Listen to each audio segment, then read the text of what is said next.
믿을 수 없겠지만 나는 총체적으로 무너져 내림을 느꼈다. 3년 전부터 내 모든 생각과 은밀한 바람이 집중되어 있던 그 순간에 정작 내 안에서는 행복감도 다른 어떤 느낌도 일어나지 않았다. 나는 내 침상에서 굴러 내려와 문까지 발로 엉금엉금 기어갔다. 일단 밖으로 나온 뒤 난 앞으로 나아가려 애썼지만 허사였다. 그러다가 나는 숲속 바닥에 그저 누워버렸고 잠에 골아 떨어졌다.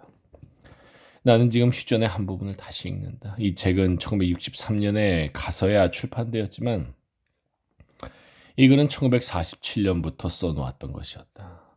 시신들과 죽어가는 사람들로 가득했던 우리 수용소 앞에 처음 나타난 러시아 적군들에 대한 이야기이다. 그들은 인사를 하지도 미소를 짓지도 않았다. 음울한 광경에서 시선을 떼지 못하게 하고 입을 봉해버리는 감히 무엇라 할 수 없는 혼란스러운 감정이 동정심과 더불어 그들을 짓누르고 있는 것 같았다. 짓누르고.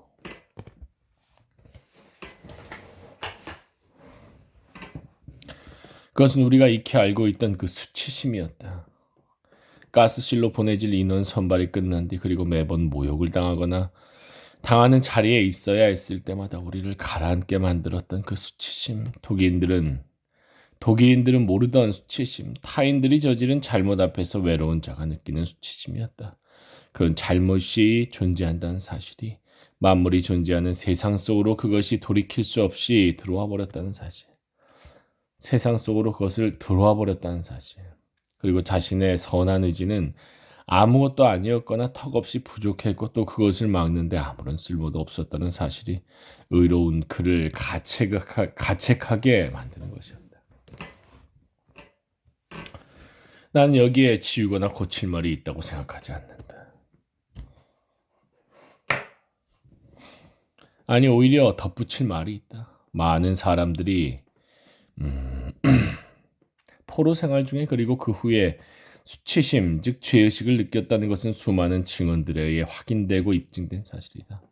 어처구니 없어 보일지도 모르지만 정말로 그랬다. 나는 이에 대해 해석하고 남들의 해석을 논평해보고자 했다. 처음에 언급했듯이 해방과 함께 따라왔던 무엇라 정의할 수 없는 그 마음의 불편함은 꼭 수치심은 아니었지만 그렇게 받아들여졌다. 왜일까? 여러 가지 해석을 시도해볼 수 있다. 이러한 검토에서 몇 가지 예외적인 경우를 배제할 것이다. 수용소 내부에서 자기의 동료들을 지키거나 유리하게 이끌어줄 가능성과 힘을 가졌던 포로들의 경우이다. 일반 포로의 대부분을 차지했던 우리는 그들에 대해 알지 못했고 그 존재조차 의심해보지 않았다. 이는 당연한 일이었다. 명백한 정치적, 치안적 필요성 때문에 아우슈비츠의 정치부는 게슈타포의 지부의 다름 아니었다. 때문에 그들은 독일군에 대해서뿐만 아니라 모두에 대해 비밀리에 작전을 수행해야 했기 때문이다. 내가 수용소에 있었던 시기에는 95%가 유대인으로 구성되어 있었다. 수용소 제국 아우슈비츠에서 이러한 정치적 조직망은 초기 단계였다. 나는 단 한 번 괴로운 매일의 일상에 짓눌리지 않았다면 뭔가 감지했을 법한 사건을 목격한 적이 있다. 1944년 5월경 별로 악하게 굴지 않았던 담당 카포가 교체되고 새로운 인물로 바뀌었다고. 신인 카포는 무시무시한 인물임이 드러났다. 모든 카포들은 때렸다. 이것은 명백히 그들의 임무에 속했고 대략적으로 받아들여지는 그들의 언어였다. 게다가 저 영혼의 바벨탑에서 모두에게 진짜로 이해될 수 있는 유일한 언어였다. 그 다양한 뉘앙스들 속에서 이 언어는 노동을 재촉하는 것으로 이해되기도 하고 경고나 처벌로 이해되기도 했다. 그리고 이는 고통의 층위에서 가장 낮은 단계를 차지했다. 그런데 우리의 신인 카포는 다른 식으로 때렸다. 다른 식. 때리는 것 자체를 위해서 때리는 거지. 발작적이고 악의적이고 사악한 방식으로 코를 정강이를 생식기를 때렸다. 그는 아프게 하기 위해 때렸고 고통과 굴욕감을 유발하기 위해 때렸다. 많은 다른 사람들이 그러하듯이 맹목적인 인종적 증오 때문도 아니었다. 때리는 것을 위해서 때린 그런 거지. 고통을 가하려는 의도를 공공연히 드러내며 마구잡이로 아무런 구실도 없이 자기 밑에 있는 모든 사람들에게 그랬다. 어쩌면 그는 정신병자였을지도 모른다. 그러나 분명한 것은 이러한 환자들에 대해 오늘날 우리가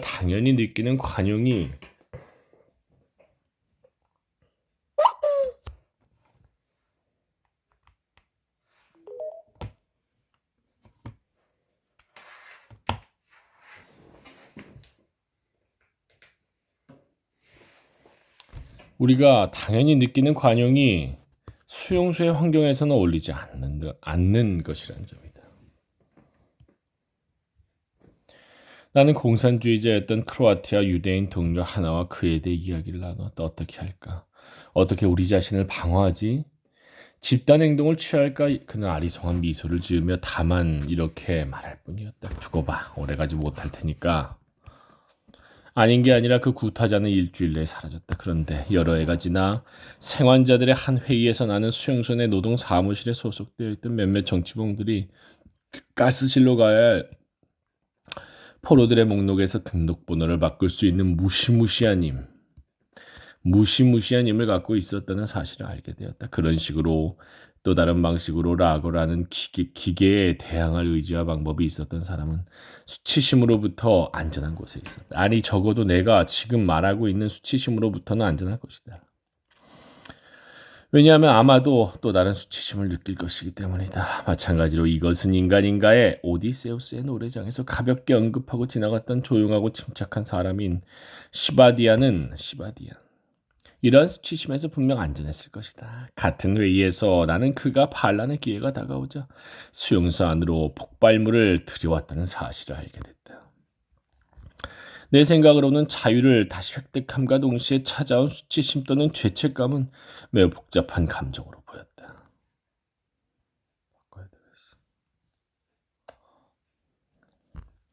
그 자체 내 여러 가지 요소들을 개개인에 따라 서로 다른 비율로 담고 있다.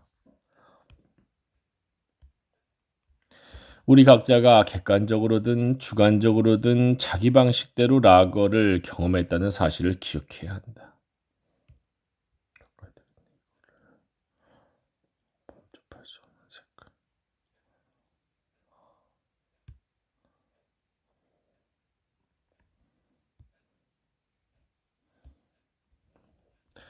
우리 각자가 객관적으로든 주관적으로든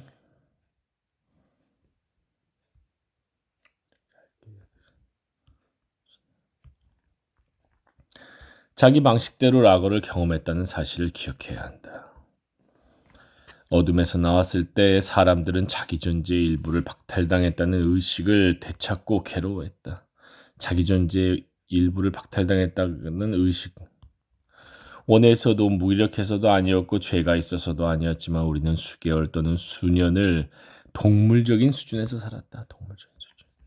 우리의 나날들은 새벽부터 밤까지 배고픔과 피로와 추위, 두려움으로 채워져 있었고 사고하고 감정을 느끼기 위한 성찰의 자리는 없어졌다.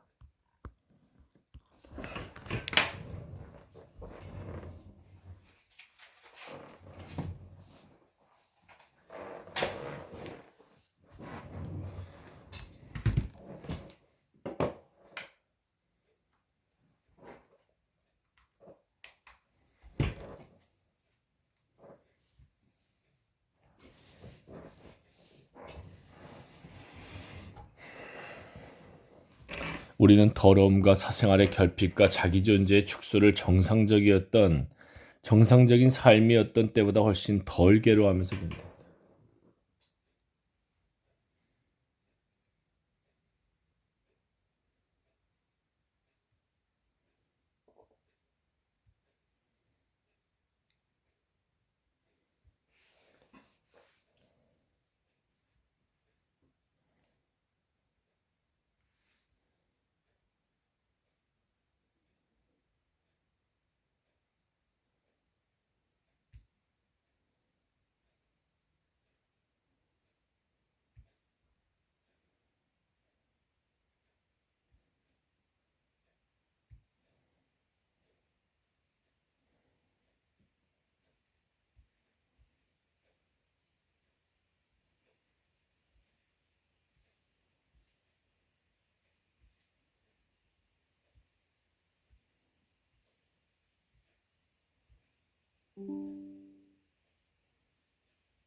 우리의 도덕적 잣대가 변했기 때문이다. 도덕적 잣대.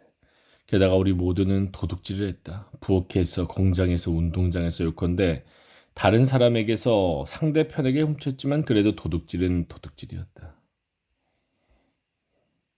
소수의 몇몇 사람들은 심지어 자기 동료의 빵까지 훔치기도 했다. 우리는 우리의 나라와 문화뿐만 아니라 가족과 과거, 우리가 그랬던 미래 또한 잊어버렸다. 왜냐하면 우리는 동물들처럼 현재의 순간에만 국한되어 있었기 때문이다. 현재의 순간. 그렇게 굴곡 없는 바닥 상태로부터 우리는 단지 드문 막간 동안에만 벗어날 수 있었다. 몇 안 되는 쉬는 일요일이나 잠에 골아 떨어지기 전에 짧은 순간, 공중 폭격이 맹렬히 퍼붓는 그 순간, 퍼붓는 동안이 그 순간이었다. 하지만 이것은 고통스러운 순간이었다. 왜냐하면 그것은 우리에게 왜소해진 우리 존재를 외부로부터 측정할 기회를 주었기 때문이다. 해방 후 종종 해방된 직후에 일어난 자살의 많은 경우들은 이와 같이 몸을 돌려 위험한 물을 바라보는 데서 기인했다고 나는 믿고 있다. 뒤돌아보면 돌이 된다는 거. 그게 이런 얘기일 수도 있겠구나. 돌아보면 돌이 될 거야 말한 거. 위험한 물을 바라보는 데서 기인했다고 나는 믿고 있다.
해방은 어쨌든 반성과 우울함이라는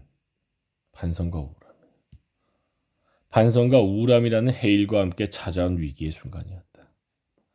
이와는 대조적으로 소비에트 수용소들을 포함해 라거를 연구하는 많은 역사학자들은 포로 생활 도중에 자살이 일어난 경우는 드물다는 사실에 동일하게 주목했다. 포로 생활 중에는 자살이 드물다. 이러한 사실에 대해서는 여러 가지 해석이 시도되었다. 나는 세 가지 해석을 제시하는데 이 해석들이 상호 배타적인 것은 아니다. 뒤를 돌아보면 불이 된다. 자꾸 뒤를 돌아보면 권태라는 건 자살률이 높은. 포로 생활 중에는 자살이 드물다. 죽음이 너무 임박해 있어서 자살할 겨를이 없는 거지.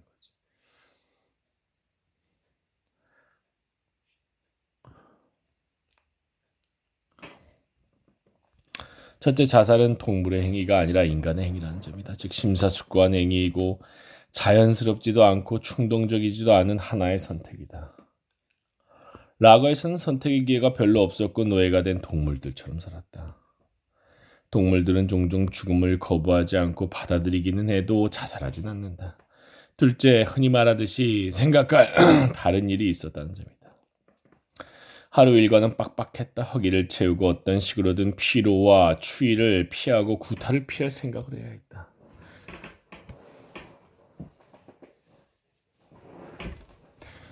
늘 코앞에 닥쳐온 죽음 때문에 죽음에 구음에 대한 생각을 집중할 시간이 없었다. 제노의 의식에서 스베버의 고찰은 거친 진실을 담고 있다. 이 작품에서 그는 아버지의 임종을 무자비하게 그리고 있다. 사람이 죽을 때는 죽음을 생각하는 것 말고 전혀 다른 할 일이 있지. 유기체인 그의 온몸은 호흡에 전념하고 있었지. 셋째, 대부분의 경우 자살은 어떤 형벌도 덜어주지 못한 죄책감에서 생겨난다는 점이다. 죄책감. 이처럼 포로 생활의 힘겨움은 형별로 인식되었고 죄책감은 형벌이 있다면 죄가 있다는 것이므로 해방 후에 다시 나타나기 위해 제2선으로 밀려나 있었다. 제2선으로. 죄책감은 제2선. 자살. 죄책감을 생겨나는데 죄책감은 제2선으로 밀려나 있었다. 형벌로. 이 표현이 죽이는 거야. 다른 말로 하자면 어떤 죄, 진짜 죄든 추정적인 죄든 간에 어떤 죄로 인해 매일 고통을 담음으로써 이미 속죄를 하고 있는 마당에 차살로 자기 자신을 벌줄 필요가 없었던 것이다. 그런데 무슨 죄인가? 모든 것이 끝났을 때 우리가 휩쓸려 들어가 있던 체제에 대항해서 아무것도 하지 않았다는, 아니면 충분히 하지 않았다는 인식이 떠올랐다. 충분히 하지 않았다. 락어 내부에 정확히 말하자면 몇몇 락어들 내부의 실패로 돌아간 저항에 대해서 너무 가볍게 이야기되었다. 누구보다 해명해야 할 전혀 다른 죄들이 있었던 사람들 쪽에서 그랬다. 저항을 시도했던 사람은 적극적 저항이 가능했던 집단적 개인적 상황들이 존재했다는 것을 안다. 또한 적극적인 저항이 불가능했던 상황들이 훨씬 더 일반적이었다는 것도 한다. 특히 1941년에 수백만의 소비에트 군인 포로들이 독일군의 손에 넘어갔다는 것은 잘 알려진 사실이다. 이 부분은 자 89쪽, 88쪽, 89쪽 요거는 옮겨놔야 되겠어요.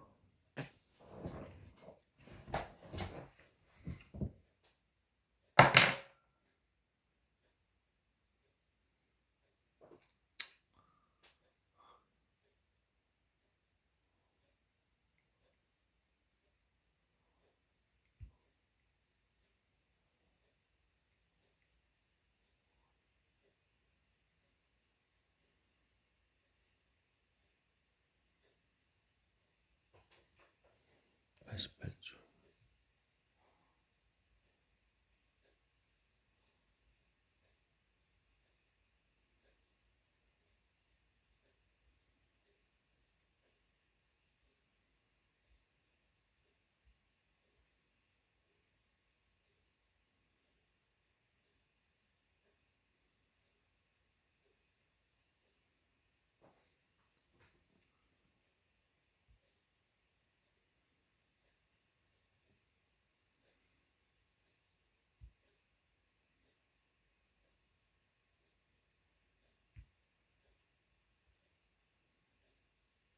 그렇죠.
1941년 수백만의 소비에트 군인 포로들이 로마군의 손에 넘어갔다는 것은 잘 알려진 사실이다. 독일군의 손에.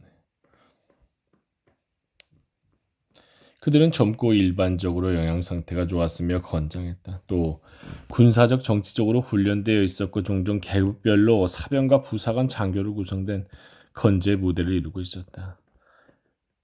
소비에트 군인 포로들은 조국을 침략한 독일군을 증오하고 있었다. 그런데도 그들이 저항하는 경우는 드물었다. 영양 부족과 약탈 그리고 기타 여러 가지 신체적 불편 이런 것들은 너무나도 쉽게 별 힘 안 들이고 유발시킬 수 있는 것들이고 나치는 그 방면에서 대가였다. 이런 것들은 즉각적인 파괴력을 가지며 파괴시키기 전에 먼저 마비시킨다. 이 부분이죠. 파괴시키기 전에 먼저 마비시킨다. 인간을 완전히 마비시켜버리는 거야. 파괴시키기 전에 먼저 마비시킨다. 격리, 굴욕, 학대, 강제 이주를 당하고 가족관계가 찢겨지고 세상과의 접촉이 단절되었을 때는 더더욱 그렇다. 바로 이것이 게토나 임시직결 수용소라는 지옥의 전 단계를 거쳐 아우슈비츠에 상륙한 포로들 대부분이 처한 상황이었다. 그러므로 이성적인 측면에서 보면 그다지 수치스러워할 일은 아닐 것이다. 그래도 수치심은 그대로 남았다. 무엇보다도 저항할 힘과 가능성을 가졌던 사람들의 몇몇 빛나는 본보기 앞에서 그랬다. 이에 대해 나는 이것이 인간인가의 마지막 사람 장에서 언급했다. 끊어버릴까 이거는.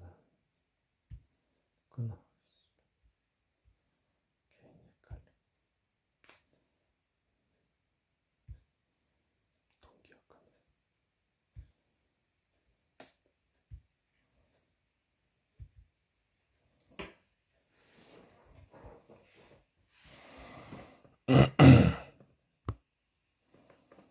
그러므로 이성적인 측면에서 보면 그다지 수치스러워할 일은 아닐 것이다. 그래도 수치심은 그대로 남았다.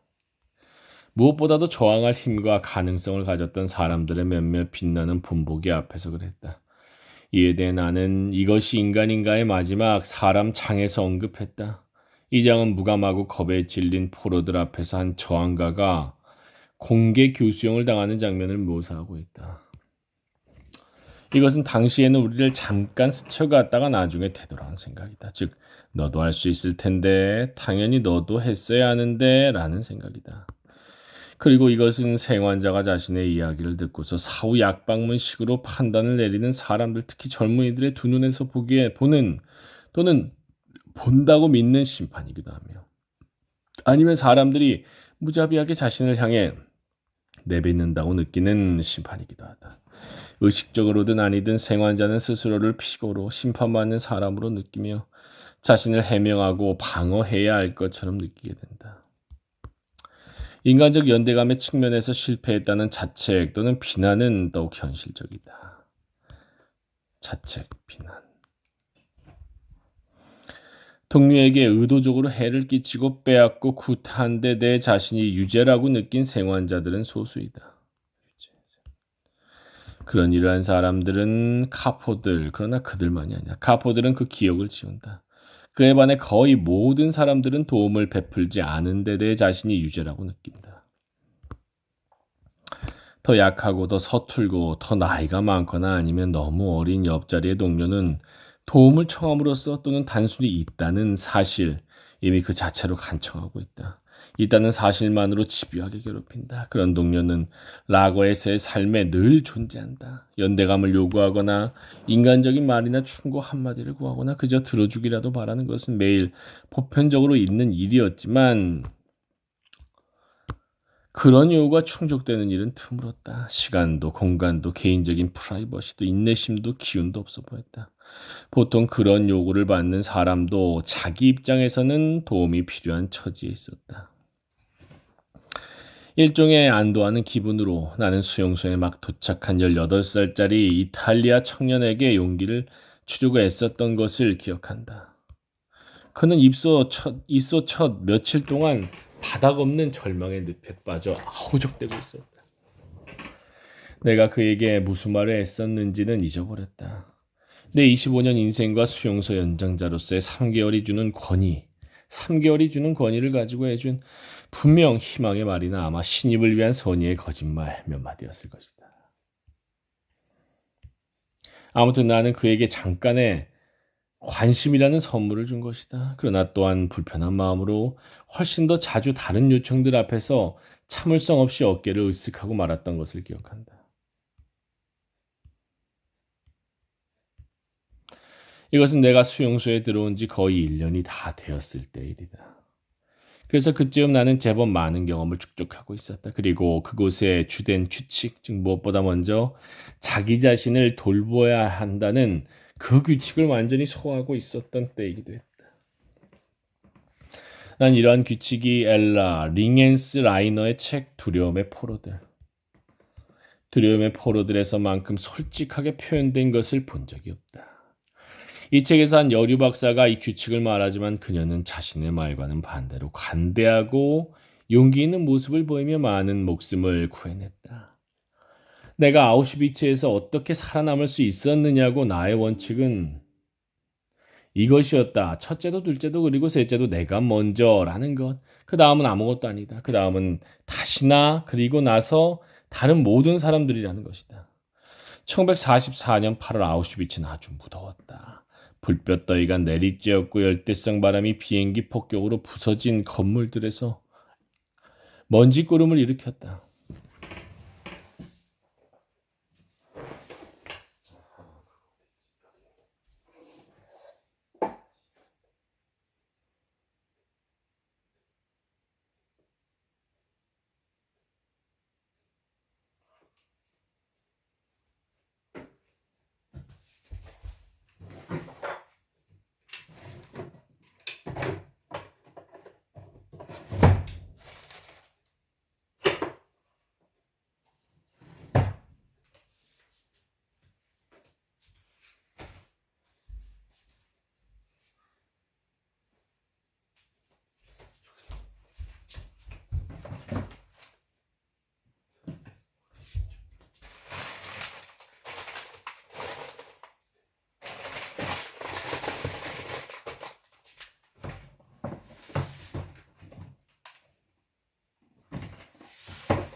(1944년 8월) 아우슈비츠는 아주 무더웠다. 불볕 더위가 내리쬐었고 열대성 바람이 비행기 폭격으로 부서진 건물들에서 먼지 구름을 일으켰다. 뜨거운 열기가 우리의 몸에서 땀을 말렸고 우리 혈관 속에 피를 걸쭉하게 만들었다. 우리 작업반은 한 창고에 무너진 벽에 잔해를 치우도록 보내졌다.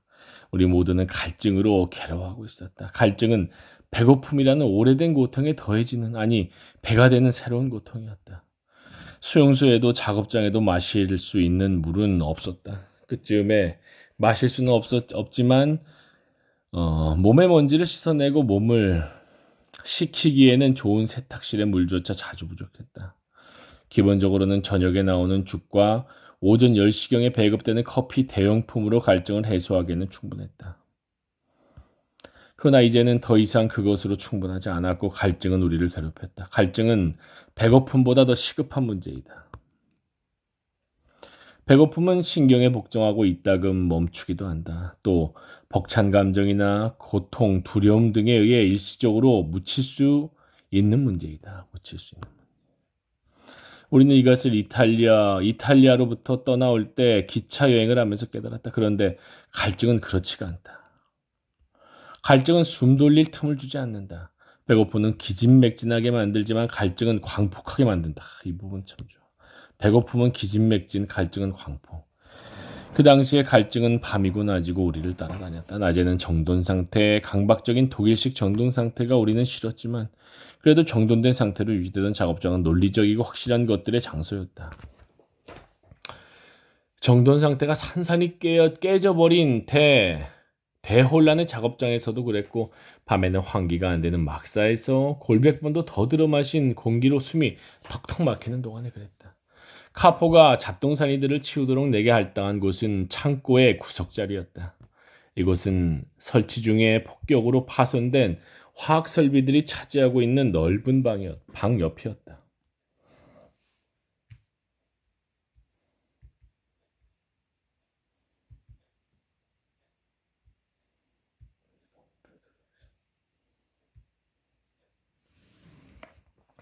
수직의 벽을 따라 2인치짜리 파이프가 있었는데 바닥에 약간 위에서 끝나는 파이프에는 수도꼭지가 붙어 있었다. 수도관인가? 수도꼭지를 한번 돌려보았다.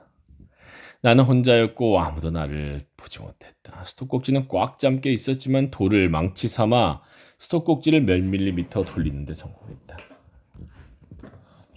수도꼭지에서 물방울이 흘러나왔다. 냄새도 없었다. 나는 손가락을 모아 물방울을 모았다. 정말 물인 것 같았다. 담을 용기가 없었다. 물방울은 수압을 느낄 수 있게 천천히 흘러나왔다. 파이프에는 절반 정도만 물이 차 있는 것이 분명했다. 1리터쯤 어쩌면 그것에도 못 미칠 것 같았다. 나는 그 물을 당장에 몽땅 마셔버릴 수도 있었다. 어쩌면 그것이 가장 확실한 방법이었다. 아니면 내일을 위해 좀 남겨둘 수도 있었다. 또 알베르토와 절반씩 나눌 수도 있었다. 그것도 아니면 작업반의 모든 동료들에게 비밀을 털어놓을 수도 있었다.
나는 세 번째 방법을 택했다. 오래전에 내 친구 하나가 우리주의라고 딱 맞게 이름 붙인 이기주의가 가장 가까운 사람에게 확장된 것이었다. 우리는 그 물을 모두 마셨다. 찔끔찔끔 한 모금씩. 수도꼭지 밑에 번갈아 가면서. 우리 단 둘이서만 몰래 마셨다. 그러나 수용소로 돌아오는 행진길에 시멘트 가루로 온통 회색이 된 다니엘레가 내 옆에 서게 되었다. 그의 입술은 갈라지고 두 눈은 반짝이고 있었다. 나는 죄책감을 느꼈다. 알베르토와 눈짓을 교환하고 단번에 서로를 이해했다. 아무도 보지 못했기를 우리는 바랐지만 다니엘레는 그 이상한 자세로 벽의 잔해더미 가운데서 등을 바닥에 대고 누워있는 우리를 흘끗 보았던 것이다. 다니엘레는 뭔가 의심했고 결국 짐작했다. 수개월이 지나 해방 뒤 백러시아에서 다니엘레는 굳은 목소리로 내게 그 일에 대해 말했다. 왜 너희 둘은 되고 나는 안 되지? 그것은 다시 떠오른 일반인의 도덕률이었다. 이게 바로 수치심의 근원이 되는 거야. 해방이 됐을 때. 오늘날 자유로운 인간인 내가 보기에 이것은 잔인한 카보가 내리는 끔찍한 사형선고와 별반 다르지 않다.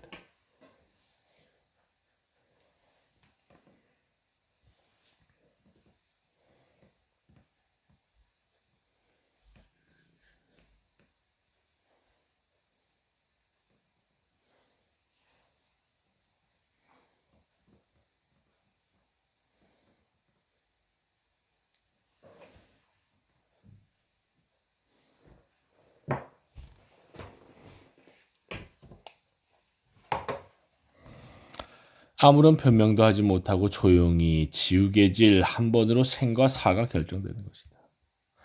뒤늦은 수치심은 합리화될 수 있을까 없을까? 그 당시에도 나는 답하지 못했고 지금도 답하지 못하고 있지만 수치심은 있었고 여전히 있다. 구체적이고 무겁고 영구적인 수치심 말이다. 다니엘레는 이제 죽고 없다. 그러나 우애 있고 애정어린 우리 생환자 모임에서 하지 못한 그 행동, 나누지 못한 물 한 컵의 장막은 큰 대가를 요구하며 우리 사이에 투명하게 놓여 있었다. 비록 겉으로 드러나지 않았지만 우리는 그것을 분명하게 느낄 수 있었다. 도덕률을 바꾸는 것은 언제나 대가가 크다. 모든 이단자들과 변절자들, 반체제 인사들은 이것을 잘 알고 있다. 우리는 더 이상 당시의 도덕률에 따라 행한 우리의 행동과 타인의 행동을 오늘날의 도덕률의 바탕으로 판단할 능력이 없다. 그러나 라고를 경험한 적이 없는 타인들 중 누군가 우리를 변절자로, 더 정확히 말해 제전향한 사람들로 비난할 자격이 있다고 여기는데 대하여 우리가 느끼는 분노는 내가 보기에 정당한 것 같다. 95초까지. 95초. 40분. 95초. 42분. 얼마 안 남았네. 조금만 더 하지 뭐. 43분으로 늘려놓자. 다른 사람 대신에 살아남았기 때문에 부끄러운가? 특히 나보다 더 간대하고 더 섬세하고 더 현명하고 더 쓸모있고 더 자격 있는 사람 대신에 그런 생각을 떨쳐버릴 수가 없다. 그래서 자신을 찬찬히 검토하고 자신의 기억들을 모두 되살릴 수 있는 기회를 바라면서 또 그 기억들 중 무엇도 가면을 쓰고 있거나 위장하고 있지 않기를 바라면서 스스로 점검해 본다. 그런데 아니다. 명백한 범죄 행위를 발견하지 못한다. 누구의 자리를 빼앗은 적도 없고 누구를 구타한 적도 없으며 그럴 힘이라도 있었겠는가. 어떤 임무를 받아들인 적도 없고 맡겨지지도 않았지만 그 누구의 빵을 훔친 적도 없다. 그럼에도 그런 생각을 떨쳐버릴 수가 없다. 각자가 자기 형제 카인이라는 것, 우리 모두가 나는 이번에는 매우 강대한 아니 보편적인 의미에서 우리가 모두 자기 옆 사람의 자리를 빼앗고 그 사람 대신 산다는 것은 하나의 상상, 아니 의심의 그림자에 불과하다. 그러나 이와 같은 상상이 우리의 정신을 갉아먹는 것이다. 좀벌레처럼 우리 머릿속 깊숙이 자리 잡고 들어와 갉아먹으며 귀에 거슬리는 소리를 낸다. 수용소 생활에서 돌아온 뒤 나보다 나이가 많은 한 친구가 나를 보러 왔다. 온화하면서도 비타협적이고 자신의 종교를 수양하는 사람이었다. 종교를 수양. 내게는 그의 종교가 언제나 엄격하고 심각하게만 보였다. 그는 살아있는 나를 다시 보게 된 것을 기뻐했다. 일단 다치지 않고 전보다 더 성숙해지고 강인해졌으며 확실히 풍요로워진 것 같은 모습에도 기뻐했다. 그는 내가 살아남은 것이 우연일 리 없고 내가 주장했고 지금까지 주장하듯이 운 좋은 상황들이 축적되어 일어난 일일 리가 없다고 말했다. 오히려 신의 섭리에 의한 일이라고 했다. 나는 표식을 받은 사람이고 선택받은 자라는 것이다. 신앙심이 없는 내가 아우슈비츠의 세월을 보낸 뒤에는 신앙심을 더 잃어버린 내가 은총을 입은 사람이고 구원받은 사람이라는 것이었다. 왜 하필 저죠? 그것은 알 수 없다고 그는 내게 대답했다. 아마도 내가 글을 써서 증언을 하도록 하기 위함일 것이라고 했다. 아닌 게 아니라 나는 당시 1946년에 내 포로 생활에 대한 책 한 권을 쓰고 있지 않았던가. 이러한 견해가 내게는 기괴해 보였다. 나는 겉으로 드러난 신경이 건들린 것처럼 고통스러웠고 앞에 말했던 의심이 되살아났다. 다른 사람 대신에 다른 사람을 희생하여 내가 살아있는 것일 수도 있다. 다른 사람의 자리를 빼앗은 것일 수도, 그러니까 사실상 죽인 것일 수도 있다. 라고에 구조된 자들의 최고의 사람들, 선한 운명을 타고난 사람들, 메시지 전제할 자들이 아니었다. 내가 겪은 것은 그와는 정반대임을 증명해 주었다. 오히려 최악의 사람들, 이기주의자들, 폭력자들, 무감각한 자들, 회색지대, 협력자들, 스파이들이 살아남았다. 확실한 원칙은 아니었지만 인간사에서 확실한 원칙이란 없었고 또 없다. 아니지만 그래도 원칙이었다. 나는 물론 내가 무죄라고 생각하고 있었지만 구조된 사람들 무리에 어쩌다 섞여 들어간 것처럼 느꼈다. 그래서 내 눈앞에서 남들의 눈앞에서 끝없이 스스로를 정당하려고 애쓰고 있었다. 애쓰고 있다고 느꼈다. 최악의 사람들 즉 적자들이 생존했다. 적응한 자란 최고의 사람들은 모두 죽었다. 크라코비아의 시계상이자 신실한 유대인이었던 하임은 죽었다. 그는 외국인인 나에게 언어의 어려움에도 나를 이해하고 자신을 이해시키려고 노력하면서 사악함으로 가득한 천 며칠의 고비에서 수용소의 기본적인 생존 법칙들을 설명해 주려고 했었다. 과묵한 헝가리 농부 사보도 죽었다. 키가 거의 2미터여서 누구보다도 배가 고팠지만 기력이 있는 한 더 쇠약한 동료들이 밀고 당기는 것을 도와주는데 주저함이 없었다. 그리고 자신의 주위로 용기와 믿음을 발산하던 소르본 대학의 교수 로베르도 죽었다. 5개국어를 할 줄 알았던 그는 자신의 놀라운 기억 속에 모든 것을 기억하려 했었고 만약 살아남았다면 내가 답할 수 없는 여러 의문들의 답을 주었을 것이다. 그리고 리보르노 항구의 부두 하역보였던 바르쿠도 죽었다. 첫날 바로 죽었는데 처음 날아온 주먹에 주먹으로 답했기 때문이다. 연합한 3명의 카포들에게 살해당했다. 이들과 다른 수많은 사람들은 자신들의 용기에도 불구하고 죽은 것이 아니라 자신들의 용기 때문에 죽은 것이다. 신앙심이 깊은 그 친구는 내가 증언하기 위해 살아남은 것이라고 말했다. 나는 할 수 있는 한 최대한으로 증언을 했다. 그리고 그러지 않을 수 없었던 것이다. 매번 기회가 있을 때마다 나는 아직도 증언하고 있다. 그러나 이런 나의 증언이 생존의 특권을 그리고 그 문제없이 여러 해를 사는 특권을 내게 가져다 준 것일 수도 있다는 생각은 나를 괴롭힌다. 왜냐하면 특권에 걸맞는 결과가 보이지 않기 때문이다. 반복하지만 진짜 증인들은 우리 생존자가 아니다. 이것은 불편한 개념인데 다른 사람들의 회고록을 읽고 여러 해가 지난 뒤 내 글들을 다시 읽으면서 차츰차츰 인식하게 된 것이다.